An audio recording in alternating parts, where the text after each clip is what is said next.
अच्युतं केशवं राम नारायणं कृष्ण दामोदरं वासुदेवं भजे श्रीधरं माधवं गोपिकावल्लभं जानकीनायकं रामचन्द्रं भजे अतुलितबलधामं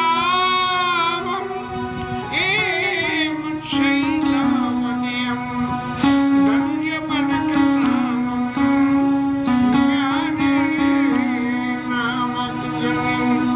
सकलगुणनिधानं वानराणामधीशं रघुपतिप्रियभक्तं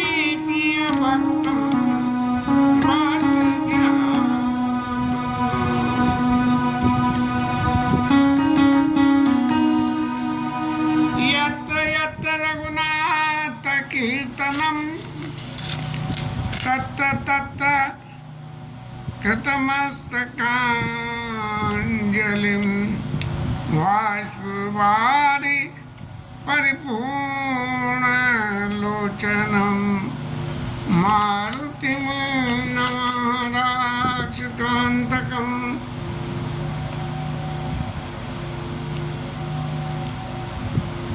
राम जी महाराज ने आदेश करा कि अब विलंब के ही कारण कीजिए, तुरंत कपिन कहूँ आए सुधीजे। और बंदरों से ये कहा गया कि चलो महाराज लंका की तरफ प्रस्थान करो।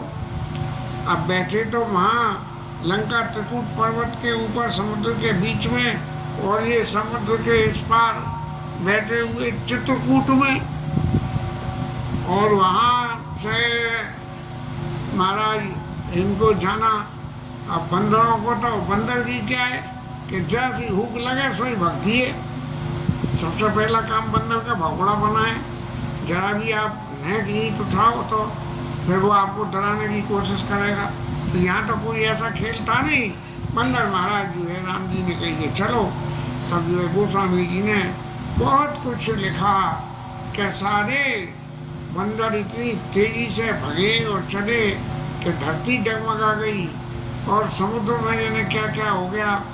इस तरह से जो है और तो और सही, एक सबसे बड़ी बात ये रही कि जब भगवान किया प्रयाण वो लंका की तरफ शुरू हो रहे थे तो सगुनों ने सोचा कि भाई जीतेंगे तो राम जी,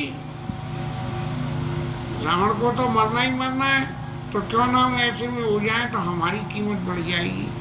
तो इस तरह से बहुत सारे शुभ शकुन होने लगे।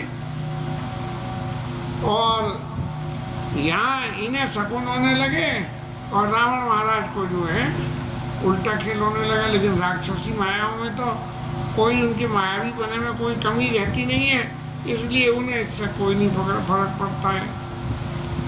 चित्त में जब अतिशय विश्वास हो किसी काम के प्रति कि ये काम हो ही जाएगा और करने जाओ तो हर वक्त चित्त में अविश्वास ही बना रहता है कि ऐसा तो नहीं हो जाए, ऐसा नहीं। लेकिन राम जी महाराज के संग में ऐसा कुछ भी नहीं हुआ। सब जो है अब गोस्वामी जी का जैसा आदत है कि हर चीज को जो है इतना अतिशयोक्ति अलंकार कर देते हैं कि बंदरों की सेना इतनी जोर से चली कि उनके चलने से पृथ्वी डगमगा गई, हाथी चिंगाड़ने लगे, ऐसे ऐसे उत्पात होने लगे। अब महाराज इतने उत्पात होने लगे तो क्या लंका वालों को पता लगी क्या कुछ? ऐसा गोस्वामी जी ने कोई हिंट नहीं दिया। और सारे राम जी के समेत आगे आगे बंदरों की सेना, वो राम जी की सेना चली, राम जी की सेना चली। जल्दी बंदर बंदर आगे आगे और पीछे से राम जी और लक्ष्मण जी चल रहे हैं, हनुमान चल रहे हैं, बड़े बड़े नेता अभिनेता उनके संग में चल रहे हैं, कलाकार नल नील चल रहे हैं। इस तरह से सब लोग चल चल के जब वहाँ से चले और समुद्र के किनारे तक पहुँचे तब देखा कि अब रास्ता तो बंद हो गई है। तो यहाँ तक तो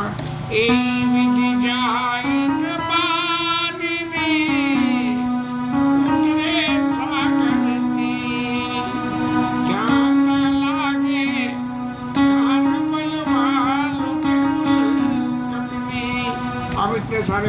तो खाने को तो चाहिए, लेकिन महाराज लंका के समुद्र के किनारे फल लग रहे हैं, वहाँ तो समुद्र के किनारे तो नारियल लगता है।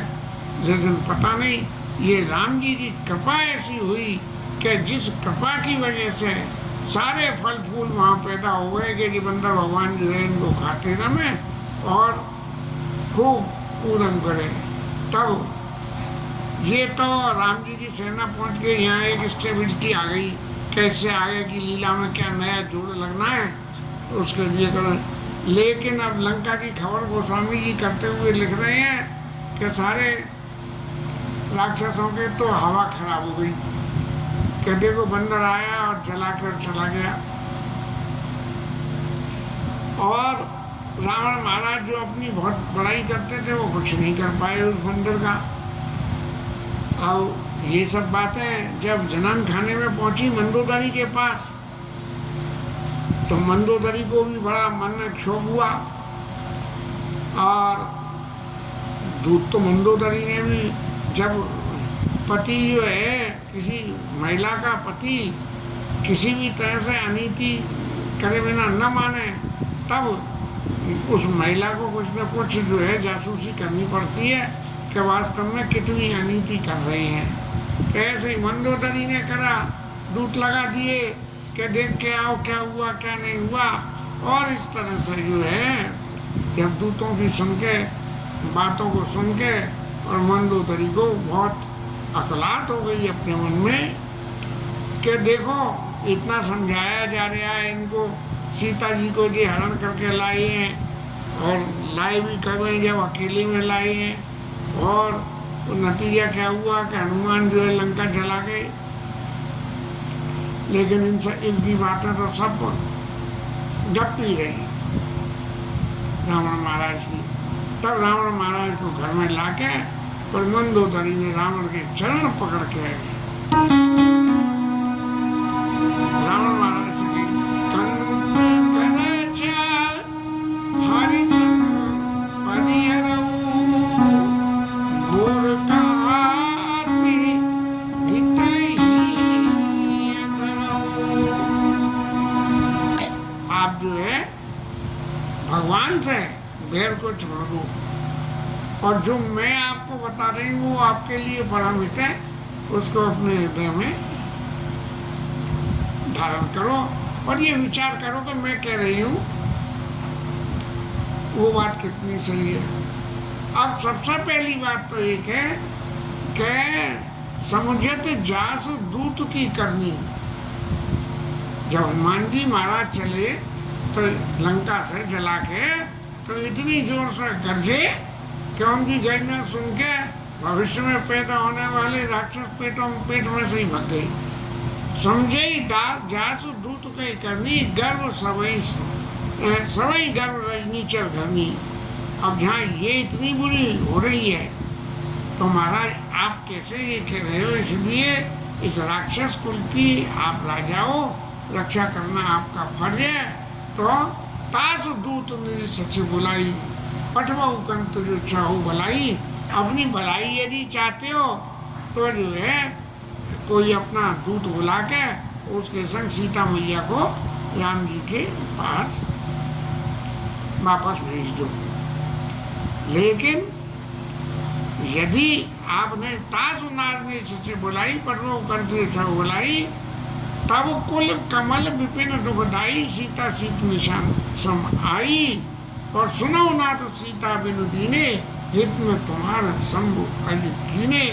आपके कमल रूपी वन में, गृहस्थी के कमल रूपी वन में जैसे पाला पड़ने से कमल मर जाते हैं, ऐसे जो है ये सीता मैया जो है आपके कुल का नाश करने के लिए आई है। और यदि तुम सीता को नहीं वापस करोगे तो चाहे शंकर जी और ब्रह्मा जी और किसी को भी आप जो है मना लेना, आपकी पार नहीं पड़े। राम बान आही घन सरिसा और निकर निशाचर बेग। और जब लगी घसत न तब लगी जतन करऊ तजी टेक। अपनी जिद को तो छोड़ दो। भगवान राम के बाणों को बिल्कुल ऐसा समझो जैसे सांप है और निशान राक्षसों के ऊपर वो सांप आए तो फिर राक्षस कोई नहीं बचेगा। अब रावण महाराज ने जब ये सुनी तो अभिमान में तो कोई चीज पता नहीं लगती है, दूसरे की बात को, सामने वाले की बात को तो कोई विश्वास करता ही नहीं है। जब ये अभिमान चित्त में जाकर बस जाता तो श्रवण सुनी ठाकर वाणी और विहसा जगत विदित अभिमानी। अभिमानी व्यक्ति जो हंसा। सब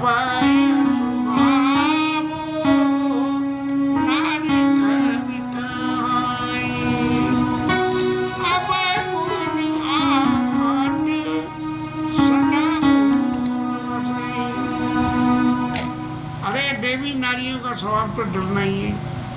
अगर डरे नहीं तो फिर पति के संग रह कैसे? क्योंकि पति के संग भी डर के ही रहना पड़ता है। नहीं लट्ठे लेके पुजावे तो ताता थैया होए नेक देर में। आजकल हो रहे हैं सब घरों में ऐसे ही कि ब्याह हुआ और कुछ दिन बाद पता लगी कि ताता थैया हुई और लट्ठे पुज गए और काम खत्म हुआ। तो इसीलिए रावण महाराज कह रहे हैं अवगुण 8 सदा और बसई। माताओं के हृदय में 8 अवगुण होते हैं और उन अवगुणों की व्याख्या बड़ी सुंदर है कि साहस, कोई भी काम करने के लिए साहस होता है। साहस कैसे?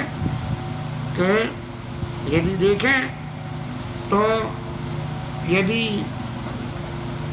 पति महाराज मस्त हों अपने में तो उनको कोई भी काम पति के पीछे से करने में कोई शंका संकोच नहीं होती है और उस काम को कर लेती हैं। और साहस इतना कि जो काम ना हो सकता उसको भी जबरदस्ती करे। साहस अनर्थ माने किसी को अगर हित और अनित, ऐसे ही अनर्थ, अपना भला हो नहीं हो, किसी का कुछ हो रहा हो तो कुछ कर लो। चपलता, चित्त में इतनी चंचलता बंदर की तरह से कि छिन में कुछ और छिन में। साथ अनर्थ, चपलता और माया। तो ऐसी माया भी लीला होती है कि सामने सामने झूठ बोल दें और नई बात लग रही हो तो भी कह रहे कि मेरी बात मानो। साहस, अनर्थ, चपलता और माया, भय। अब जब इतने सारे गुणों को जो है अपने अंदर धारण कराए तो एक गुण और आ जाता है भय, कि क्योंकि गलत काम करोगे तो हर वक्त डर लगेगा। भय, साहस, अनर्थ, चपलता, माया, भय और अविवेक। अविवेक क्या? कि कोई काम करने से पहले प्री प्रोग्रामिंग नहीं करते हैं, काम लिया करना शुरू कर दिया, अब सक्सेस हो या नहीं हो। भय, अविवेक, असोच, अदाया।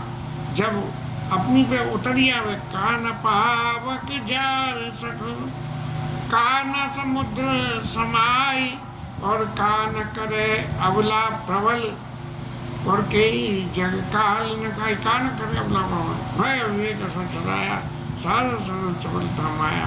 तो ऐसी जो है निर्दयता इस तरह की जो है आ जाती है। अब रावण ने इतनी बात कही और मंदोदरी ने सुन ली। सुन के उसने कोई चित्त में धारण करने लायक बात दिखी नहीं तो ध्यान दिया नहीं। लेकिन रावण महाराज ने एक बात तो जरूर करा कि मंदोदरी को अपने हृदय से लगा लिया। माने ये तो समझ गए कि ये मंदोदरी डर गई है और उसके डर को निकालने के लिए यदि अपने संग, अपने हृदय से पति लगा ले तो भय कम हो जाता है कि चलो कोई तो है मेरे से। अब रावण महाराज वहाँ से जो है